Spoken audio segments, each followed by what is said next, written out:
Throughout all fantasy media, everyone knows that in order to tell a good classic fantasy story, whether it be a fantasy novel, movie, or a Dungeons & Dragons game, you need an iconic villain. And I think that no one does this better than Critical Role's Dungeon Master, the legend himself, Matt Mercer. Throughout the last 10 years of Critical Role, Matt Mercer has made countless notable and iconic villain characters. Villains who make us cry, villains who make us shudder in fear, and some villains who make us stop and say, wait a second, is this guy even a villain? Hello everyone, I'm Finn. Welcome back to Finn Films. Join me today as we are discussing some of Matt Mercer's most iconic villains from Critical Role, the Dungeons & Dragons series, as we explore and take a deep dive on just exactly what makes a good villain. Real quick, guys, before we get into the video, I just want to say that obviously this video is going to have spoilers for Critical Role, primarily for Campaigns 1 and Campaigns 3, so consider yourself warned. So when examining Matt Mercer's countless iconic villains from the Critical Role Dungeons & Dragons series, I felt like we had to start off with everyone's favorite power couple, everyone's favorite dynamic, sexy couple, Silas and Delilah Briarwood. Silas and Delilah Briarwood are probably the most iconic set of villains from Critical Role and are easily one of my favorite set of villains from the Critical Role series. They are the primary antagonists for the first kind of major arc in Critical Role Campaign 1. Really, they are the first kind of major antagonists and villains that we are introduced to on the streamed game in the Briarwood arc, returning again for the finale of Campaign 1 in the Vecna arc. If I was trying to characterize Silas and Delilah Briarwood to put them in a kind of classification of like villains in a kind of classic villain archetypes, I would probably describe them as the tragic villain. Two villains who are insanely relatable and personable in many ways and seemingly only become villains due to extreme circumstances. I think one of the main reasons why Silas and Delilah are so beloved by the fan base and really just why they are such iconic and fabulous characters is because of their tragic and relatable backstory. You see, years before the events of Campaign 1, Silas and Delilah were an influential couple in the Dwendalian Empire in the court at Wildemount. Delilah was a member of the Cerberus Assembly, a group of powerful mages that wielded political power in the Dwendalian Empire, Delilah rising to the station of Archmage of Antiquity. It is believed the couple lived a happy, privileged life, together bonded by their deep love for one another and their dueling aspirations for power and influence. However, one day, this happy life would be shattered, when Silas would come down with an incurable sickness. Unable to sit and do nothing, Delilah would travel across the Empire to try and find something or someone who could save her husband. Though she did eventually find a cure for Silas's sickness, by the time that she returned home, Silas had already died. Devastated by the death of her partner, her other half, her one true love, Delilah began to grow obsessed with this idea of bringing Silas back. One day, when Delilah was meditating, her consciousness floating through the astral sea, she would scream out in anguish, though this time, a voice would answer her back. The voice of Vecna, the Whispered One, a man who would achieve godhood, who replied, "I can help you." Following the directions of this whispered unknown voice in her dreams, Delilah would discover one of Vecna's old laboratories. Here she would be led to a book containing the information on the rites of vampirism, hidden ancient evil knowledge that had long been forgotten in this post-divergence world. Vecna would grant Delilah this right, giving her the ability to save her husband, but on one condition: that she and Silas would forever be bound to Vecna and work in his service towards his greater goals. Delilah, in her grief-stricken, obsessed state, quickly agreed, executing the ritual as her husband Silas would once again join her in the world of the living, this time as an undead vampire. However, necromancy and its practice were outlawed in the Dwendalian Empire. Delilah's activities and Silas's sudden reemergence would be discovered after an investigation by the Cobalt Soul Monastery, and thus she was ousted from the Cerberus Assembly, the couple fleeing Wildemount and its authorities, escaping to the isolated coastal city of Whitestone in Taldore. Guided by the spectral, shadowy hand of Vecna, Silas and Delilah would enact a coup, would set a plan into motion to remove Lord and Lady Derolo, the leaders of Whitestone, from power and claim this city as the base of their operations. This coup ultimately leading to the death of the entirety of the Derolo family, bar 2 of their children, Percy and Cassandra Derolo. To me, I think it is this tragic, highly relatable origin story of Silas and Delilah as characters, as villains, as one of the primary things as to why they are such iconic and amazing villains and just characters in general. And I think it is one of the reasons why they are remembered so fondly by the fan base, and why Delilah seems to constantly reappear through different Critical Role campaigns. The fact that Delilah's fall from grace, her fall into evil, was seemingly due to her immeasurable love and overwhelming grief at the loss of her partner, makes her an insanely relatable character. Delilah being willing to sink to any depths, to push any boundaries, if this means bringing her husband, her one true love, back to life. In many ways, Delilah's conundrum here really kind of tells the story of like many classic kind of warlock tropes throughout Dungeons & Dragons and fantasy media.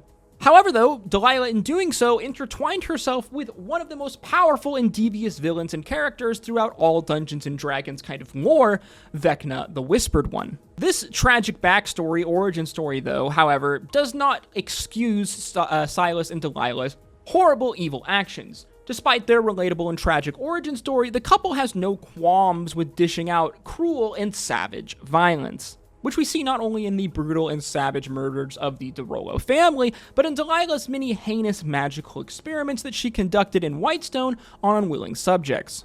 One of the other things I think that makes Silas and Delilah, to me at least, such great villains, such iconic characters, is the masterful way that Matt Mercer sets this kind of long-term storytelling for the big bad evil guy of Campaign 1, Vecna. When Silas and Delilah are first introduced to us, the audience, in the stream game, it's assumed that their motivation for committing these cruel, horrible acts in Whitestone is ultimately to gain power and influence.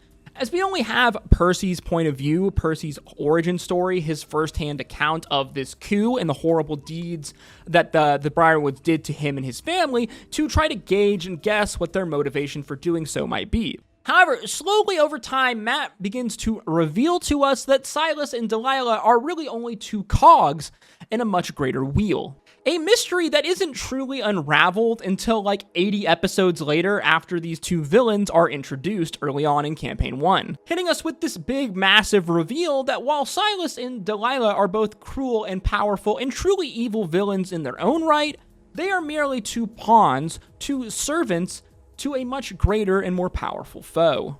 To me, though, it is the humanity, the personality, and the tragic story of Silas and Delilah as characters that really make them some of my favorite villains from Critical Role Campaign 1, and makes them 2 of the most iconic characters in all of Critical Role that Matt Mercer has ever created. Aspiring Dungeon Masters, really, you can take some notes here on how you make a set of iconic villains by giving them tragic emotional backstories and making them ultimately relatable as humans, as characters.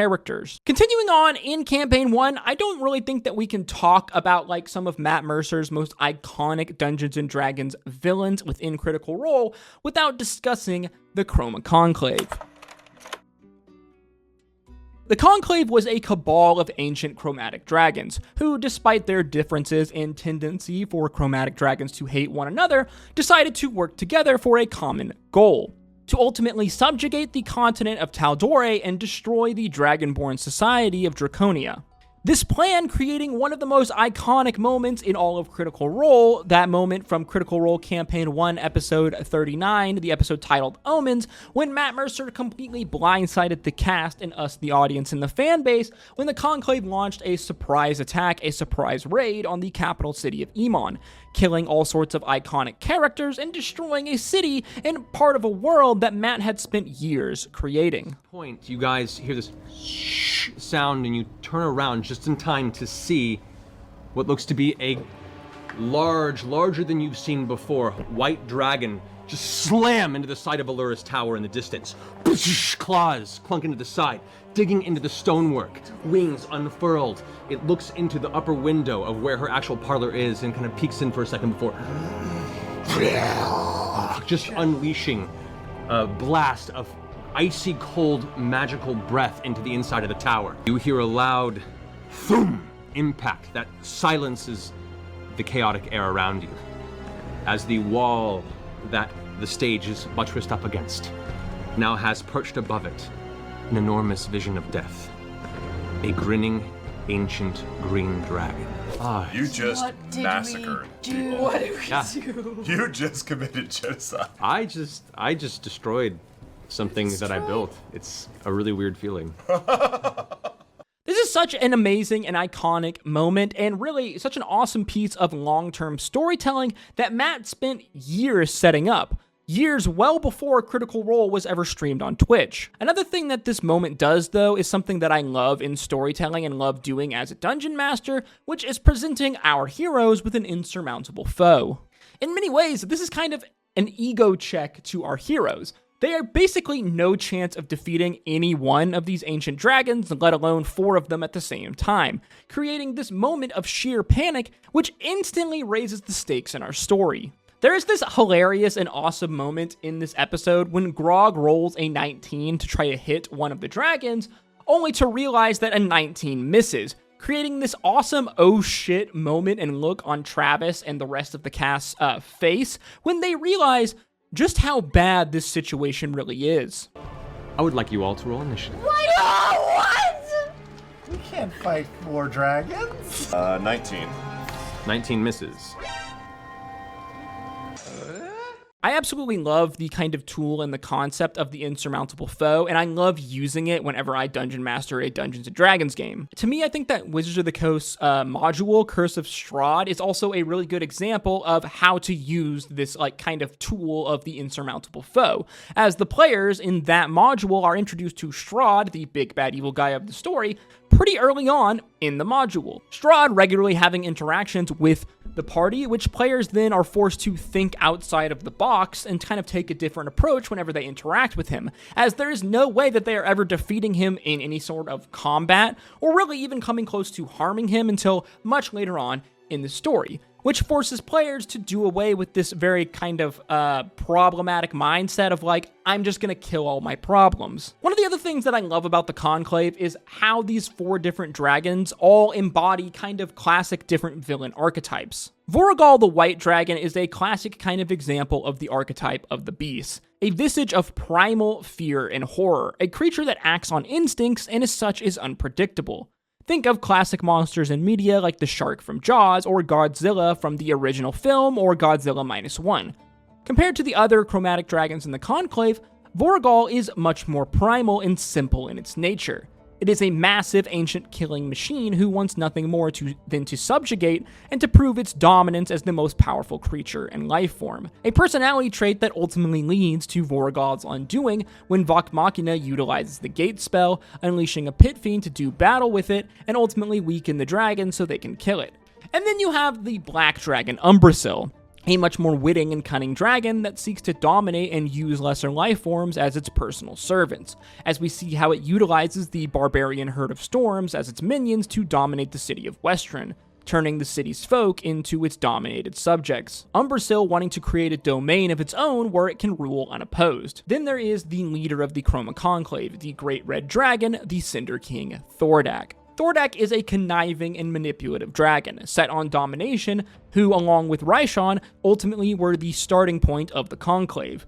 Thordak viewing all forms of life as insects, pests, meant to be ruled and subjugated and destroyed.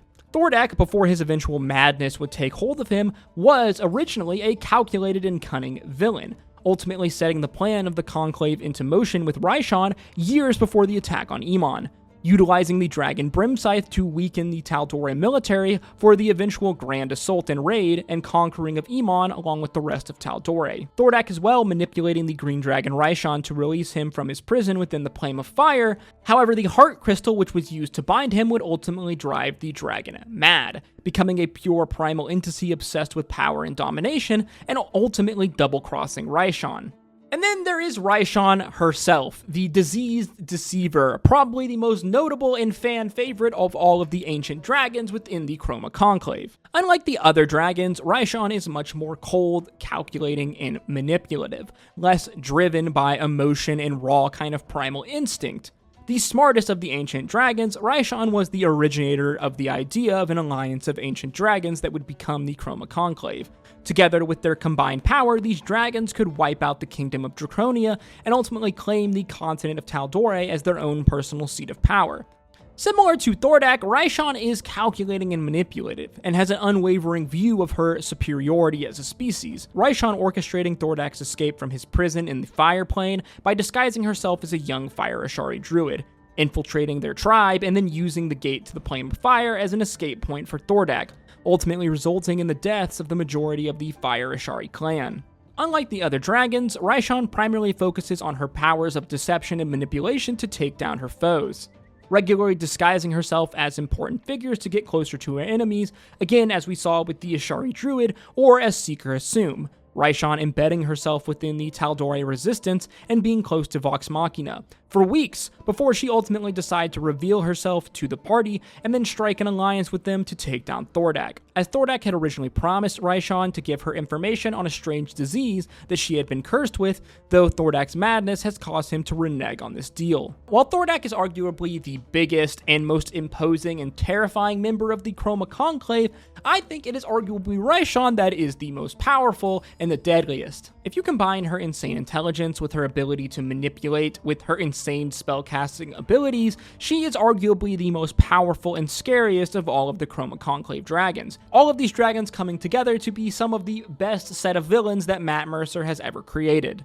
I mean, who doesn't love a good set of dragons in Dungeons & Dragons? And personally, I love how Matt kind of subverts a lot of expectations and kind of like traditional lore in D&D on how like chromatic dragons are ultimately portrayed. Finally, we come to the character that I think is the greatest villain that Matt Mercer has ever created, and arguably he is one of the most iconic and influential characters in all of Critical Role lore, the Archmage Ludinus Da'leth. Now, recently I put out a whole entire video on why Ludinus is, in my opinion, the greatest villain in Critical Role kind of storytelling, and everything specifically that I love about this character. So if you want to see me go like much deeper on this character, I do highly suggest that you go and check that video out. In short though, Ludinus is my favorite Matt Mercer in Critical Role villain because he embodies my favorite villain archetype, the justified villain. A villain who is arguably morally right and justified in their actions and in their goals. In Ludinus' case, the destruction of the gods of Exandria. But then what makes the character evil and what makes them a villain is how they go about achieving said goal. A kind of classic question of do the ends justify the means? Similar to Raishan, Ludinus is a cold, calculating, and manipulative person. A man who has been on Exandria since the days of the Calamity, and after witnessing the death and destruction wrought by the gods onto this world firsthand, as well as the downfall of the Age of Arcanum, he has decided that mortals would be better off without their god creators, that this relationship between creator and creation is much more one that is oppressor and oppressed. And I'm gonna be honest, my dude makes some damn good points. Outside of Abby from The Last of Us, I can't think of a more justified villain than one Ludinus Da'leth. Because in many ways, my dude is actually right. The god civil war of the Calamity left much of Exandria scarred and deformed, and it led to the deaths of 2/3 of the world's population, and ultimately plunged the people into a time of an arcane dark age. Long forgotten and lost are the wonders of the Age of Arcanum, a shining light and beacon of progress that Ludinus holds as proof of mortal kind's exceptionalism. Ludinus believing that it is in fact the gods who need the mortals, not the mortals who need the gods. As Ludinus believes the ascension of the Raven Queen, who was once a mortal mage but ultimately attained godhood, as proof that there is very little that divides the creations from their creators. As if a mortal can become a god, then how truly special can the gods be? I absolutely love this character. He is a grade A schemer with a Jesus-like savior complex who you can't help but hate, but simultaneously you also can't help but admit that Man, this dude's kind of based. This is my favorite type of villain archetype, a villain that makes you question your own morality, and Ludinus does this and more so, as we see he even has Bell's Hells, the party and player characters from Campaign 3, questioning their own morality and questioning themselves and their motivations for even trying to stop Ludinus throughout a good portion of Campaign 3. And arguably, Ludinus makes such a damn good point. He makes such a good justification for his motivation to destroy the gods, and really the gods' relationship with mortals, that it ultimately influences the party in how they make their decision and when Campaign 3 ultimately ends, in how the party ultimately strike a deal with the gods. Again, if you want to see more of my thoughts on Ludinus in more detail and why I think he is the most influential character and Matt Mercer's greatest villain, then I do highly recommend you go and watch the entire video that I made specifically on him. And yes, in my opinion, these are some of Matt Mercer's most iconic Critical Role villains, and really just Dungeons & Dragons villains, full stop. I think that aspiring dungeon masters and storytellers alike can really learn a lot from how Matt crafts each of these villains, from their personalities to their motivations, and how they embody a host of different classic villain archetypes throughout media. As always though, guys, with these videos, these are just my thoughts and opinions, so if you disagree with me or you think there's another villain in the world of Critical Role that is iconic that I should have covered, then let me know in the comment section down below. If you did enjoy this video, then make sure you like, comment, and subscribe, as that is the easiest way to support me, and it really does go a long way in putting this video into the algorithm. If you did like this video, then why don't you check out some of my other content on screen now. And as always, guys, I hope to see you in the next video. Until next time, stay safe out there. Peace, love, Adu.